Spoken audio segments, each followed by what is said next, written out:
Welcome to First Takes. I'm really pleased to be joined today by Mo Islam, the founder and CEO of Archaea Media, the parent company of Payload. And we're talking about a truly out of this world conference coming to Houston in just a couple of weeks. Mo, tell us what's going on. Thanks, Ron. Appreciate you having me.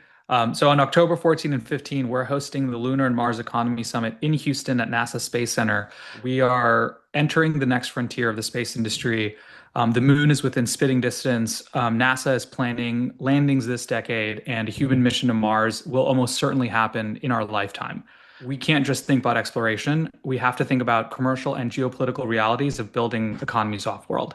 China's ambition to land humans on the moon are becoming more and more of a reality. It's going to drive Apollo-level political coordination here in the US to make sure America returns to the lunar surface before China gets there for the first time. The summit ultimately is to represent a gathering point for the industry to start mapping out that future. So we're bringing together hundreds of leaders, NASA, international partners, private companies, suppliers and investors to talk about what it actually takes to build a functioning lunar and eventually Mars economy through kind of infrastructure, mining, robotics, logistics, investment flows. All that's going to be discussed. There's so many facets to this, and First Resonance is really proud to sponsor the summit. We'll have a booth there. What can the attendees expect from the speakers and the keynotes? What really sets the summit apart is the caliber and focus of the conversations. It's not just like an academic or science conference, right? It's about the actual economic activity. So who's building, who's financing, and how we can actually make it happen. So we've structured the summit to cover the full spectrum, like commercial landers that are already making history, new models for investing in space,